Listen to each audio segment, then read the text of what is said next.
నా మీద ఒట్టు వేసి నిజం చెప్పమన్న మిథున, నువ్వంటే ప్రాణమని చెప్పిన దేవా, ఇంతకు ఏం జరిగింది? అసలు మిథున తన మీద ఒట్టు వేసి మరీ నిజం చెప్పమని చెప్పడమేంటి? మరి మిథున మీద ఒట్టు వేసి దేవా నిజాన్ని చెప్పేశాడా? హరివర్ధన్కి తన ప్రేమను చెప్పను అని మాటిచ్చాడు కదా, మరి మిథున మీద ఉన్న ప్రేమను దేవా బయట పెట్టాడా? ఇదంతా కూడా వీడియోలో చూసి తెలుసుకునేద్దాం. నువ్వుంటే నా జతగా అప్కమింగ్ ఎపిసోడ్స్లో ఏం జరగబోతుందో ముందుగా తెలుసుకోవాలి అనుకుంటే వీడియోని లైక్ చేసి ఛానల్ని సబ్స్క్రైబ్ చేసుకోండి. మొత్తం మీరు చూసుకున్నట్లయితే ఆదిత్య ఎక్కడ ఇరుక్కుంటాడా అని ఎలాగా హరివర్ధను దేవా దగ్గర మాట తీసుకున్నాడు కదా, సో దాన్ని అడ్డు పెట్టుకునైనా సరే దేవాను మిథునను విడగొట్టాలని చూసింది నేను కాదు మీ నాన్న అంటూ అబద్ధాన్ని చెప్పేస్తాడు. యాక్చువల్గా వాడు చెప్పింది నిజమే, కానీ వాడు తప్పించుకోవడం కోసం అలా చెప్పేస్తాడు. చెప్పేసేసరికి ఏం మాట్లాడుతున్నావు ఆదిత్య అనగానే నిజం మాట్లాడుతున్నాను, వెళ్ళి మీ నాన్నను నిలదీయి, కానీ ఒక్క మాట నేను చెప్పానని మాత్రం చెప్పొద్దు, ఎందుకంటే మీ నాన్న దగ్గర నాకున్న పరువు పోతుంది, నా మీద ఉన్న నమ్మకం పోతుంది అని చెప్పనేసరికి సరే అని ఏం మాట్లాడకుండా మిథున కాస్త వెళ్తుంది. వెళ్ళి ఇంత ద్రోహం చేస్తారని అనుకోలేదు, నా వెనక ఇంత కుట్ర చేస్తారని అస్సలు అనుకోలేదు అని చెప్పనేసరికి అమ్మ మిథున నేనేం చేశానమ్మా, ఏం కుట్ర చేశాను అనగాని ఏం కుట్ర చేశారో మీకు తెలీదా నాన్న? దేవాను నన్ను విడదీయాలని మీరు ఏం కుట్ర చేశారో మీకు తెలీదా అని చెప్పనేసరికి ఏం మాట్లాడుతున్నావే అని చెప్పాను. కానీ అమ్మ ఇది నాకు నాన్నకి జరుగుతున్న విషయం, నువ్వు కొంచెం సైలెంట్గా ఉండు, చెప్పండి నాన్న అని చెప్పాను. కానీ అవును అవును నా కూతురు భవిష్యత్తు బాగుండాలనే నేను కుట్ర చేశాను, నా కూతురు భవిష్యత్తు బాగుండాలి, నా కూతురు సంతోషంగా ఉండాలి అనే మోసం చేశాను. నేను ఏం చేసినా నా కూతురు భవిష్యత్తు బాగుండాలని. ఎవడో రౌడీవాడు కట్టిన తాలికి విలువనిచ్చి నువ్వు నన్ను వదిలేసి వెళ్ళిపోయావు. సరే నీ పెళ్ళిని నీ ప్రేమని అంగీకరిద్దాము అనుకున్న సమయానికి వాడి వల్ల నీకు ప్రమాదం ఏర్పడుతుంది అని తెలిసిన తర్వాత కూడా ఒక తండ్రిగా నేను ఎలా అశ్రద్ధగా ఉంటాను? అందుకోసమనే నేను దేవా దగ్గర మాట తీసుకున్నాను. ఇప్పుడు ఏంటి, ఏం చేయమంటావు అనగానే చూడండి నాన్న, దేవా లేకపోతే నేను ఎలా బ్రతుకుంటాననుకున్నారు? దేవాయే నా సర్వస్వం, దేవా లేకపోతే నేను బ్రతికి ఉండలేను, దేవాయే నా ప్రాణం అని చెప్పనేసరికి ఏం మాట్లాడుతున్నావు మిథున, ఒక రౌడీ వాడి గురించి అని చెప్పాను. కానీ రౌడీ కాదు నాన్న, నాకు మెళ్ళో తాళి కట్టిన నా భర్త గురించి నేను మాట్లాడుతున్నాను. నా భర్తను నేను వదులుకోను. ఆ భగవంతుడే నీకు ఎవరు కావాలి, పుట్టినిల్లా మెట్టినిల్లా అని అడిగితే నాకు అన్ని బంధాలు వద్దు, నా భర్త మాత్రమే నాకు కావాలి అని నిర్భయంగా చెప్తాను. అది నేను నా భర్త మీద పెంచుకున్న నమ్మకం. మీరు నా భర్తను నా నుంచి వేరు చేయాలని చూస్తే మాత్రం ఎట్టి పరిస్థితుల్లోనూ ఎవరిని క్షమించను. శాశ్వతంగా పుట్టింటినైనా వదిలేసుకుంటాను, కానీ నా భర్తను నా భర్త ప్రేమను మాత్రం వదులుకోలేను. అతను ఒక రౌడీ అని తెలిసినా కట్టిన తాలికి విలువనిచ్చి అందరినీ వదులుకుని ఎంత గుడ్డి నమ్మకంతో అక్కడికి వెళ్ళానో ఇప్పుడు అంతకు మించి నా భర్త నా మీద ప్రేమ చూపిస్తుంటే నేను ఎందుకు వదులుకోవాలి? అస్సలు వదులుకోను. అందుకోసమనే నేను మొత్తం బంధాలను వదులుకొని నా భర్త కోసమే నేను బ్రతుకుతాను అంటూ మిథున ఖరాఖండిగా చెప్పేసి ఇంటికి వెళ్ళిపోతుంది. ఇంకా దేవ చాలా మదన పడతాడు. నేను మిథున దగ్గర ఉంటే మిథున చూపించే ప్రేమ ముందు నేను నిలబడలేకపోతున్నాను. మిథున నా మీద కొండంత ప్రేమ చూపిస్తుంది. తన మీద నేను ఎంత కోపాన్ని చూపిస్తున్నా కానీ మిథున మాత్రం నా మీద ప్రేమ చూపిస్తూనే ఉంది. నేను మిథునను అలా చూస్తూ ఉండలేను. మిథున నాకు కావాలి అనిపిస్తుంది. నేను వాళ్ళ నాన్నకి ఇచ్చిన మాట తప్పినవాడిగా ఉండిపోవాల్సి వస్తుంది. మిథున దగ్గరే ఉంటే నా మనసులో ప్రేమను చెప్పేస్తానేమో. ఐ లవ్ యూ మిథున అన్న మాట నా నోటంట బయటికి వచ్చేయడానికి క్షణకాలం పట్టదు. నేను ఇక్కడ ఉండకూడదు. మిథున బయటికి వెళ్ళినట్టుంది, తను వచ్చేలోపే నేను వెళ్ళిపోవాలి అని చెప్పి దేవా కాస్త హడావిడిగా బట్టల బ్యాగ్ సర్దుకుని బయటికి వచ్చేస్తూ ఉంటాడు. వచ్చేస్తూ ఉండేసరికి ఎక్కడికి వెళ్తున్నావు నాన్న అని చెప్పి శారద అడగగానే నేను ఊరు వెళ్తున్నా అమ్మా అని చెప్పనేసరికి ఊరు వెళ్తున్నావా? మిథునకు చెప్పావా? అయినా ఇప్పుడు ఇంత అర్జెంటుగా నువ్వు ఊరు వెళ్ళవలసిన అవసరం ఏముంది అని చెప్పనేసరికి పనుంది, అర్జెంటుగా వెళ్ళాలి అనగానే ఎక్కడికి రా వెళ్ళేది అని చెప్పి సత్యమూర్తి అంటాడు. పనుంది నాన్న, వెళ్ళాలి అని చెప్తున్నాను కదా అని చెప్పనేసరికి ఎక్కడికి రా వెళ్తావు? నీ భార్యకు చెప్పావా? నువ్వు ఇంతకు ముందులా సొంత నిర్ణయాలు తీసుకుని వెళ్ళిపోవడం కాదు, నీ భార్యకు చెప్పాలి. నీ భార్య వెళ్ళండి అంటే వెళ్ళాలి. అయినా ఇప్పుడు నీకు అంత అర్జెంటుగా ఊరు వెళ్ళవలసిన అవసరం ఏముంది? ఏ ఊరు వెళ్తున్నావు, ఎందుకు వెళ్తున్నావు, ఏ పని మీద వెళ్తున్నావు అంటూ మాట్లాడేసరికి పనుంది నాన్న, పనుంది, నేను ఇక్కడ ఉండలేను అని చెప్పి హడావుడిగా పిలుస్తున్నా వినిపించుకోకుండా 2 అడుగులు బయటికి వేసేసరికి మిథున పరుగున వచ్చి దేవాని హత్తుకుంటుంది. దేవా, నిన్ను నన్ను ఎవరు వేరు చేయలేదు దేవా అని చెప్పనేసరికి, ఏంటి మిథున నిన్ను నన్ను వేరు చేయడం ఏంటి? అయినా నువ్వంటేనే నాకు ఇష్టం లేదు. నీ మనసులో నేను ఉన్నానేమో కానీ నా మనసులో నువ్వు లేవు. అలాంటి తప్పుడు నిన్ను నన్ను ఎందుకు వేరు చేస్తారు? అయినా వదిలేసేయి, నా జోలికి రావద్దు, నన్ను వదిలేసేయి అని చెప్పనేసరికి, ఏం మాట్లాడుతున్నావు దేవా? నా మీద ప్రేమ నీకు లేదా అనగానే, నాకు లేదు. నువ్వంటే నాకు ఇష్టం లేదు, నీ మీద నాకు ప్రేమ లేదు. నేను అర్జెంటుగా ఊరు వెళ్తున్నాను, నేను రావడానికి వారం పడుతుందనగానే, వారం రోజుల్లో తిరిగి వస్తావా అనగానే, వారం పట్టచ్చు, నెల పట్టచ్చు, సంవత్సరం పట్టచ్చు, ఎప్పటికైనా తిరిగి వస్తాను. నువ్వు ఉండాలనుకుంటే ఇంట్లో ఉండు, లేదంటే నీ పుట్టింటికి వెళ్ళిపో. నేను తిరిగి వచ్చాక అప్పుడు వద్దు కానీ అని చెప్పనేసరికి, ఏంటి దేవా నా నుంచి తప్పించుకుని వెళ్ళిపోదామనుకుంటున్నావా? నన్ను ఒంటరిగా వదిలేసి వెళ్ళిపోదామనుకుంటున్నావా అని చెప్పనేసరికి, నిన్ను వదిలేసి వెళ్ళడం ఏంటి? నేనెందుకు తప్పించుకోవాలి? నేనేం తప్పు చేస్తున్నానని తప్పించుకోవాలి అనగానే, నాకు తెలుసు దేవా, నిన్ను నన్ను మా నాన్న విడదీయాలని చూశారన్న విషయం నాకు తెలుసు అని చెప్పనేసరికి, ఏంటమ్మా మిథున ఏం మాట్లాడుతున్నావు అని చెప్పాను కానీ, అవును మావయ్య, నాకు బుల్లెట్ తగిలింది దేవా వల్లే అని చెప్పి మా నాన్న దేవా దగ్గర మాట తీసుకున్నారంట. మిథునని వదిలేస్తాను, మిథున నా జీవితంలో ఉండకుండా శాశ్వతంగా మిథునని వదిలేస్తాను, మిథున అంటే నాకు ఇష్టం లేదు, తన లైఫ్లోంచి తప్పుకుంటాను అని చెప్పి దేవా మా నాన్నకు మాట ఇచ్చాడంట. అందుకనే నేను ఎంత దేవాను ఇష్టపడుతున్నా, దేవాతో మాట్లాడాలని ప్రయత్నిస్తున్నా, దేవా మాత్రం నా మాట వినిపించుకోవడం లేదు, నన్ను అసలు పట్టించుకోవట్లేదు అంటూ మిథున మాట్లాడేసరికి, అలాంటిదేమీ లేదు అనగానే, అబద్ధం చెప్తున్నావు దేవా, నాకు మొత్తం తెలుసు, నేనంతా తెలుసుకున్నాను. మా నాన్నే నిన్ను నన్ను వేరు చేయాలని అనుకుంటున్నారన్న విషయం నాకు అర్థమైందని చెప్పాను కానీ, అదేంటమ్మా మీ నాన్నే మీ ఇద్దరిని కలపాలని చూశారు కదా, వేరు చేయాలని చూడడం ఏంటో నాకేం అర్థం కావట్లేదు అంటూ సత్యమూర్తి అనేసరికి, నాకు అదే అర్థం కాలేదు మావయ్య. ఎందుకంటే మా నాన్న నన్ను ఆయన్ని ఎందుకు వేరు చేయాలనుకుంటున్నారంటే, మేమిద్దరం కలిసి ఉండడం వల్ల ఎన్నో ప్రాబ్లమ్స్ వస్తాయన్న ఉద్దేశంతోనే మా నాన్న ఇలా చేశారు. అంటే దేవాతో నేను కలిసి ఉండడం వల్లే నాకు ప్రమాదం వచ్చిందని, దేవా నేను కలిసి ఉంటే నా ప్రాణాలు పోయే పరిస్థితి వస్తుందని మా నాన్న భయపడుతున్నారు. దేవాయే నన్ను కంచుకోటలా కాపాడే వ్యక్తి అయినప్పుడు నాకెందుకు ప్రమాదం వస్తుంది? పైగా దేవా లేకపోతే నేను ఎలా బ్రతుకుంటాను? చెప్పేశాను మావయ్య, ఖచ్చితంగా చెప్పేశాను. దేవాను వదులుకునే పరిస్థితి వస్తే పుట్టింటిని మిమ్మల్ని కూడా వదులుకుంటాను అని చెప్పేసి వచ్చేసాను మావయ్య అని చెప్పనేసరికి, ఏంటమ్మా మిథున ఏం మాట్లాడుతున్నావు అని చెప్పాను కానీ, అవును మావయ్య, నాకు ఎవరైనా సరే నా భర్త తర్వాతే, నా భర్తే నాకు సర్వస్వం. ఒకప్పుడు నా భర్త నన్ను ఇష్టపడలేదు, కానీ నా భర్త నన్ను ఇష్టపడుతున్నాడన్న విషయం తెలిసిన తర్వాత కూడా నేను ఎలా నా పుట్టింటి వాళ్ళకి ఎక్కువ విలువనివ్వగలను? అయినా పెళ్ళైన అమ్మాయికి భర్త తర్వాతే కదా ఎవరైనాను, నాకు నా భర్త తర్వాతే ఏదైనా సరే అని చెప్పనేసరికి, తప్పు చేసావేమో మిథున అని చెప్పాను కానీ, లేదత్తయ్య నేను ఏ తప్పు చేయలేదు, నేను తీసుకున్న నిర్ణయం మంచిదే, నా భర్త తర్వాతే నేను అన్నీ అనుకున్నాను, కానీ మీ అబ్బాయి మాత్రం ఎప్పటికీ నిజం ఒప్పుకోవడం లేదు అని చెప్పాను కానీ, నిజమేంటి నిజం?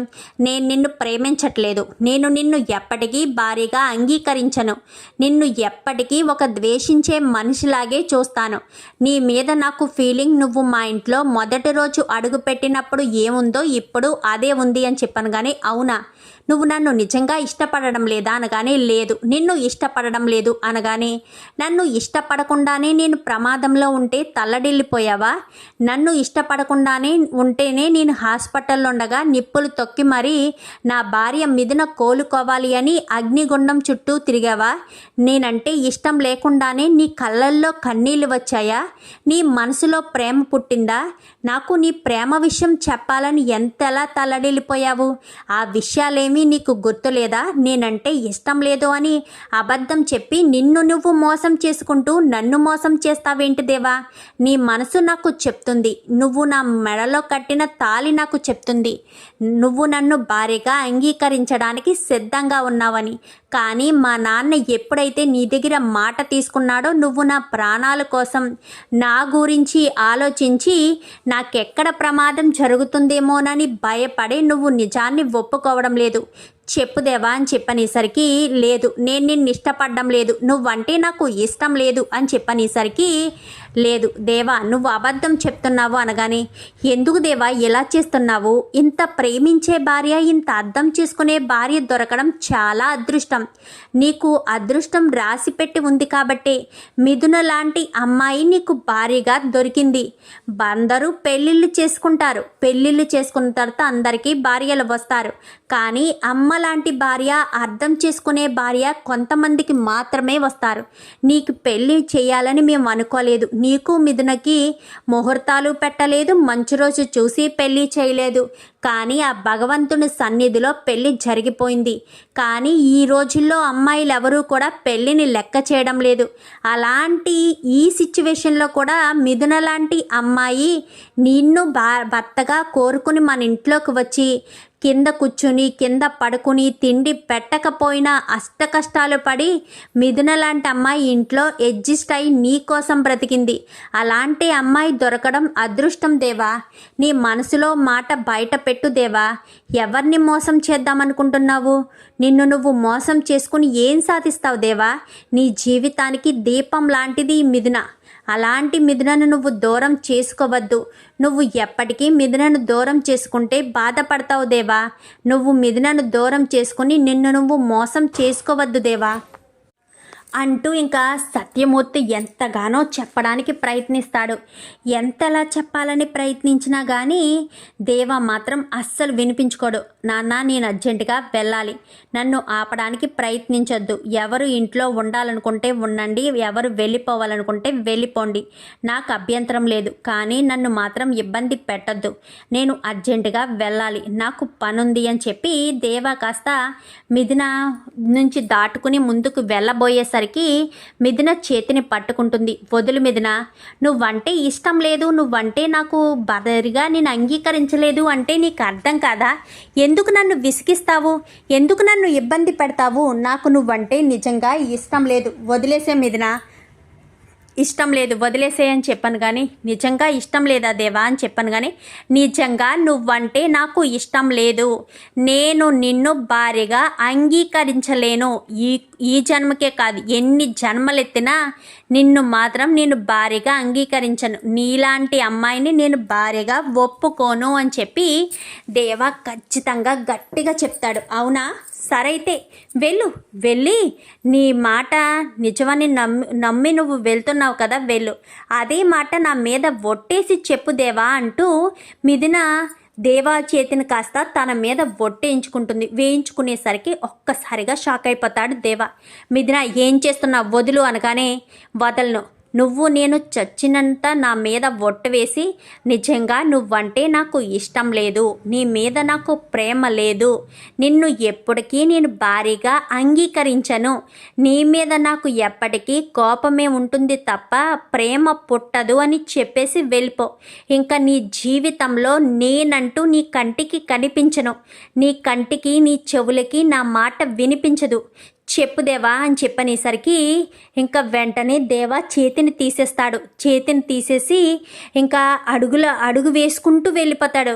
అమ్మ మిథున అనగానే, వెళ్ళలేరు మామయ్య, ఆయన గేటు దాటి బయటికి వెళ్ళలేరు. నన్ను ఆయన ఎంత ప్రేమిస్తున్నారో, ఆయన కట్టిన తాళి నా గుండెల మీద ఉంది, ఆయన మనసులో ఏముందో నాకు తెలీదా?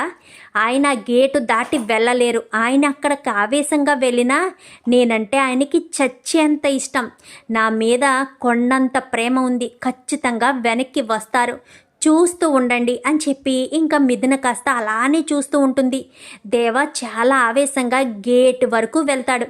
వెళ్ళిపోతాడా అని చెప్పనేసరికి, ఏమో నాకేం తెలుసు, దేవా వెళ్ళే ఆవేశం చూస్తుంటే వెళ్ళిపోతున్నట్టే ఉన్నాడు, కానీ ఈ పిల్ల ఏమో వెళ్ళడు అని ఖచ్చితంగా చెప్తుంది. చూద్దాం మరి ఈ పిల్ల నమ్మకం గెలుస్తుందో వాడి వెళ్తాడో అని చెప్పి ఇంకా శ్రీరంగం ఇటు సూర్యకాంతం ఇద్దరూ చూస్తూ ఉంటారు. గేట్ దాకా వెళ్తాడు. వెళ్ళేసరికి ఏమండి అని చెప్పాను కానీ నువ్వు ఉండు, ఒక్కసారి సైలెంట్గా ఉండని అందరూ గేట్ వంక చూస్తూ ఉంటారు. వెంటనే దేవా బ్యాగ్ని అక్కడ విసిరేసి మిథున అనుకుంటూ పరుగును వచ్చి దేవా మిథునను గట్టిగా హత్తుకుంటాడు. ఇష్టం మిథున, నువ్వంటే నాకు ప్రాణం. అది ఎప్పుడు మొదలైందో నాకు తెలీదు, ఎలా మొదలైందో కూడా నాకు తెలీదు. కానీ నువ్వు లేకపోతే నేను లేను అన్నట్టు ఉంది నా బ్రతుకు. నువ్వంటే నాకు అంత పిచ్చి మిథున, నీ మీద నాకు అంత ప్రేమ ఉంది. కానీ ఆ విషయం నీకు చెప్పలేకపోతున్నాను. నీ ముందు నేను ఆ నిజాన్ని బయట పెట్టలేకపోతున్నాను. నిన్ను పిచ్చిగా ప్రేమించే నేను నీకు ఎందుకు నిజాన్ని చెప్పలేకపోతున్నానో నాకు అర్థం కావట్లేదు. నిజమే, నాకు నువ్వంటే ప్రాణమే. నీ కోసం నేను నిప్పులు తొక్కిన మాట నిజమే, నీకు ఏమవుతుందా అని నేను తల్లడిల్లిన మాట నిజమే. కానీ నీ యోగక్షేమాల కోసం మీ నాన్న పడ్డ కష్టం వెనుక కూడా అర్థం ఉంది. మీ నాన్నకు నువ్వంటే చాలా ఇష్టం. మీ నాన్న నా కూతుర్ని నువ్వు వదిలి వెళ్ళిపోతే నా కూతురి భవిష్యత్తు బాగుంటుంది అని నన్ను అడిగారు. నీ భవిష్యత్తు కోసం, నీ సంతోషం కోసం నేను నా ప్రేమను వదులుకోవాలి అనుకున్నాను అని చెప్పాను. కానీ ఏం మాట్లాడుతున్నావు దేవా? నువ్వు లేకపోతే నాకు బ్రతుకుందా? నువ్వు లేకపోతే నాకు అసలు జీవితం ఉందా? నువ్వే నా జీవితం, నా బ్రతుకు. అలా అయినప్పుడు నువ్వు లేకపోతే నేను ఎలా సంతోషంగా ఉంటాననుకున్నావు? నువ్వు ఇష్టపడినప్పుడే నేను మా పుట్టింటికి వెళ్ళలేదు. అలాంటిది నీ మనసులో నేనున్నానని తెలిసిన తర్వాత కూడా నేను నిన్ను వదిలి ఎలా నా పుట్టింటికి వెళ్ళిపోతాననుకున్నావు? నువ్వు నాకు ప్రాణం దేవా. నువ్వంటే నాకు చచ్చేంత ఇష్టం. నీ కోసం నా ప్రాణాలు సైతం వదులుకోవడానికి సిద్ధపడతాను. కానీ నిన్ను మాత్రం ఎట్టి పరిస్థితుల్లో వదులుకోలేను కూడా. నాకు నువ్వంటే అంత ఇష్టం దేవా అని చెప్పనేసరికి ఇంత ప్రేమ ఉంచుకొని ఎందుకు దేవా అని చెప్పాను. కానీ మిథున కోసం మిథునను వదిలేస్తేనే మిథున సంతోషంగా ఉంటుందని మిథున వాళ్ళ నాన్నగారు చెప్పిన దానికి నేను అంగీకరించాను. అందుకే మిథునను వదిలి వెళ్ళాలని లేకపోయినా తప్పక మనసొప్పక మనసు అంగీకరించక మిథున నా మీద చూపిస్తున్న ప్రేమ తట్టుకోలేకపోయినా ఎప్పుడెప్పుడు మిథునకు నా మనసులోని ప్రేమను చెప్పాలని ఎంతగానో తల్లడిల్లాను. కానీ ఆ మాట నేను చెప్పలేకపోయాను. ఎందుకంటే నా వల్లే మిథునకు ప్రమాదం జరుగుతుంది అని తెలిసాక కూడా నేను మిథునను ఎందుకు బాధ పెట్టాలి? మిథున జీవితంలో నేను ఎందుకు ఉండాలి? మిథున నా జీవితంలోంచి దూరంగా ఉంచితైనా సరే మిథున సంతోషంగా ఉంటుందన్న ఒకే ఒక్క కారణం చేతే నేను ఇదంతా చేశాను. అంతే తప్ప మిథునను వదులుకోవాలని కాదు. మిథున అంటే నాకు ప్రాణం, మిథున అంటే నాకు పిచ్చి. అలాంటి మిథునను వదులుకొని నేను ఎలా సంతోషంగా ఉంటాను వదినా? కానీ మిథున నాతో ఉండడం కంటే వాళ్ళ నాన్నతో ఉంటేనే వాళ్ళంతా సంతోషపడతారు. నన్ను దూరం చేసుకున్న మిథున సంతోషంగా ఉంటుంది అని నమ్మాను. కానీ నేను లేకపోతే మిథున లేదు అని తెలుసుకోలేకపోయాను. మిథున గురించి నేను చాలా ఆలోచించాను వదిన. మిథున నేను లేకపోయినా వాళ్ళ నాన్న ప్రేమతో బ్రతికేస్తుంది అనుకున్నాను. కానీ నేనే సర్వస్వంగా బ్రతుకుతుందని, నేను లేకపోతే తను అసలు బ్రతకలేదని తెలుసుకున్న తర్వాత మిథునను వదులుకోవాలని అనుకున్నా కానీ వదులుకోలేకపోయాను. ఎందుకంటే అంత పిచ్చిగా మిథునను ప్రేమించాను నేను. కానీ వదులుకొని ఉండలేను, అలాగని మిథునతో కలిసి ఉండలేను. ఏం చేయాలో అర్థం కాని పరిస్థితిలోనే సతమతమయ్యాను. నా మనసులోని ప్రేమను బయట పెట్టే పరిస్థితి వస్తుంది అనుకున్నాను. కానీ నేను అలా నా మనసులోని ప్రేమను బయట పెడితే మిథునకు ఎక్కడ ప్రమాదం జరుగుతుందోనన్న భయంతోనే ఎప్పటికప్పుడు నా ప్రేమను నేనే నా మనసులోనే సమాధి చేసుకున్నాను. మిథునను వదులుకొని ఉండలేకపోయాను. దాని గురించి నా ఊపిరైనా ఆపుకోవడానికైనా ప్రయత్నించాలనుకున్నాను. కానీ మిథునను వదులుకొని ఉండలేకపోయాను వదిన. కానీ తప్పలేదు. మిథున జీవితంలో నేను లేకపోతేనే మిథున సంతోషంగా ఉంటుంది అని ఇంకా నిర్ణయం తీసుకుని మిథున నుంచి దూరంగా వెళ్ళిపోవాలి అనుకున్నాను. ఏం చెయ్యాలో తప్పని పరిస్థితిలోనే ఏం చెయ్యాలో నాలో నేనే నరకం అనుభవించాను వదిన అని చెప్పనేసరికి, చూడు దేవా, నువ్వు ఇష్టం లేనంత మాత్రాన దేవా ఇంట్లోంచి వెళ్ళిపోతుంది అని మిథున ఇంట్లోంచి వెళ్ళిపోతుంది అని అనుకోవడం నీ భ్రమ. మిథున నిన్ను ఎప్పటికీ వదులుకోలేదు. మిథున లాంటి భార్య దొరికినందుకు నువ్వు చాలా అదృష్టవంతుడివి. ఎప్పటికీ మిథునను వదులుకోవద్దు దేవా. మిథున అంటే ఆ ఇంట్లో వాళ్ళందరికీ ఇష్టంతో పాటు మిథునకు నువ్వంటే ప్రాణం. పుట్టింటి వాళ్ళను సైతం వదులుకోవడానికి సిద్ధపడ్డ మిథున నిన్ను వదులుకుంటుందని ఎలా అనుకున్నావు? నువ్వంటే మిథునకు అంత ప్రేమ అని చెప్పి ఇంకా అందరూ కూడా దేవాకు చెప్పేసరికి వదులుకోలేను, మిథున లేకుండా ఉండలేను, ప్రేమ అంటే ఏంటో మిథున వల్లే తెలిసింది, ప్రేమతో ఉంటే మిథునతోనే ఉండాలనిపించింది, మిథునను వదిలి ఒక్క క్షణం కూడా ఉండలేను, నా ప్రాణమైనా వదులుకుంటాను కానీ మిథులను వదులుకోవాలని అస్సలు అనుకోవట్లేదు అని చెప్పనేసరికి ఎంత ప్రేమను ఎలా దాచుకున్నావురా? ఎంత ప్రేమను మిథునకు చెప్పకుండా నీలో నువ్వే ఎంత నరకం అనుభవించావో నాకు ఇప్పుడు అర్థమవుతుంది. ఆ రోజు హాస్పిటల్ దగ్గర నుంచి వచ్చేసి ఎప్పుడూ నీ కళ్ళల్లో కన్నీళ్లు చూడలేదు, అలాంటిది నీ కళ్ళల్లో కన్నీళ్లు కనిపించేసరికి నేను నిజంగా ఆశ్చర్యపోయాను. ఏదో కష్టం అనుకున్నానే తప్ప మిథునే నీ లైఫ్లో ఉండకూడదు అన్న విషయం నీకు తెలిసే నువ్వు ఈ రకంగా ఉండిపోయావు అని నేను అర్థం చేసుకోలేకపోయాను అని చెప్పి సత్యమూర్తి కూడా అంటాడు. అమ్మా మిథున, నువ్వు నిజంగా అసాధ్యురాలవే. నీ భర్త తప్పు చేయలేదని నిరూపించుకోవడంతో పాటు నీ భర్త ఎలా ఎందుకుంటున్నాడు, నీ భర్త ఎందుకు నిన్ను దూరం పెడుతున్నాడు, నీ భర్త మనసులో నువ్వు ఉన్నావు, అసలు మీ ఇద్దరికీ మధ్య వచ్చిన సమస్య ఏంటి అని తెలుసుకుని సమస్యను పరిష్కరించుకున్నావు. నువ్వమ్మా నిజమైన భార్యవంటే. నా కొడుకుకి నీలాంటి చక్కనైన భార్యని నేను వెతికి తీసుకొచ్చినా తీసుకురాలేనేమో. ఆ భగవంతుడు మీ ఇద్దరికి రాసి పెట్టి ఉన్నందువల్లే మీ ఇద్దరు ఇలా ఒకరంటే ఒకరుగా నువ్వుంటే నా చేతగా అంటూ ఇద్దరు ఒకరి కోసం ఒకరు బ్రతుకుతున్నారు. మీరిద్దరిని ఎవ్వరూ వేరు చేయలేరు. ఒకరంటే ఒకరికి అంత ప్రేమ ఉంది. నిన్ను కోడలుగా అంగీకరించని నేనే నిన్ను కోడలుగా అంగీకరిస్తున్నానంటే దేవా మీద నువ్వు ఎంత ప్రేమ చూపిస్తున్నావో నాకు ఇప్పుడు అర్థమవుతుంది అంటూ హరివర్ధన్ సత్యమూర్తి కాస్త చెప్తాడు. మరి మీ నాన్నగారు ఒప్పుకున్నారా అని చెప్పాను కానీ నాకు నా పుట్టింటి వాళ్ళతో సంబంధం లేదు మావయ్య. నాకు కేవలం నా భర్త సంతోషమే ముఖ్యం. నా భర్తతో నేను ఉండడమే ముఖ్యం. నేను సంతోషంగా ఉంటే ఈరోజు కాకపోతే రేపైనా సరే మా నాన్న నన్ను క్షమిస్తారు. నన్ను కూతురుగా అంగీకరించడంతో పాటు దేవాను అల్లుడిగా కూడా అంగీకరిస్తారు. మా నాన్నకు నేనంటే చాలా ప్రేమ. నాకు ఎక్కడ ప్రమాదం జరుగుతుందోనన్న భయంతోనే మా నాన్న ఇలాంటి నిర్ణయం తీసుకుని ఉంటారు కానీ నేనంటే ఇష్టం లేక కాదు, దేవ మీద కోపం కాదు, కూతురు మీద పిచ్చి ప్రేమ. ఎందుకంటే మా నాన్నకు నేనంటే చాలా ఇష్టం, అందుకోసమని అని చెప్పి ఇంకా మిథున చెప్పేసరికి అవునమ్మా, కానీ మీ నాన్నగారు కూడా ఒప్పుకొని ఉంటే బాగుండేది అని చెప్పాను కానీ టైం పడుతుంది మావయ్య. మీరు నన్ను కోడలుగా ఎలా అయితే అంగీకరించడానికి టైం పట్టిందో మా నాన్న కూడా దేవాను అల్లుడుగా అంగీకరించడానికి టైం పడుతుంది అని చెప్పి ఇంకా మిథున కాస్త చెప్తుంది. చెప్పేసరికి సరేనమ్మా, మీరిద్దరూ ఎప్పటికీ హ్యాపీగా ఉండండి, అదే నేను కోరుకునేది. మీరిద్దరూ సంతోషంగా ఉంటేనే నాకు చాలా సంతోషం అనిపిస్తుంది అని చెప్పి ఇంకా చెప్పేసరికి చాలా సంబరపడిపోతారు. ఇంకా దేవ అయితే మిథునని తీసుకుని లోపలికి వెళ్తాడు. ఇన్ని రోజులు ఇంత ప్రేమ పెట్టుకుని నాకెందుకు చెప్పలేదండి అని చెప్పాను కానీ చెప్పాను కదా మిథున, ప్రేమను నా మనసులో దాచుకున్నాను కానీ నీ మీద కోపం కానీ ఏమీ లేదు. దాచుకోలేనంత ప్రేమ ఉంది. నిన్ను నాలో దాయలేనంత ప్రేమను నేను అనుభవించాను. కానీ నువ్వంటే నాకు చాలా చాలా ఇష్టం. అది ఎప్పుడు మొదలైందనేది కూడా నాకు తెలీదు. ఎలా అంటే నువ్వే నా జీవితం అనుకున్నాను.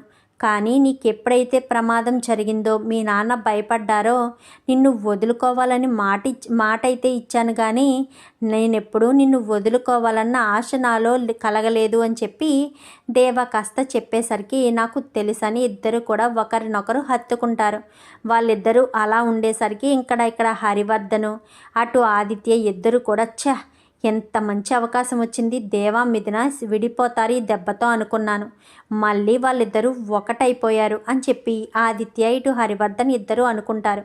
మరి అలా అనుకున్న ఇద్దరు చేతులు కలిపి ఏదైనా మిథునను కానీ దేవాని కానీ ఏదో ఒకటి చేసి వాళ్ళిద్దరినీ విడదీయాలని అనుకుంటారా? చూద్దాం మరి రాబోయే ఎపిసోడ్స్లో ఏం జరుగుతుందో. వీడియో నచ్చితే లైక్ చేసి ఛానల్ని సబ్స్క్రైబ్ చేసుకుని పక్కనే ఉన్న బెల్ సింబల్లో ఆల్ పై క్లిక్ చేయండి. ఎలా చేయడం వల్ల అందరికంటే ముందుగా చూడవచ్చు.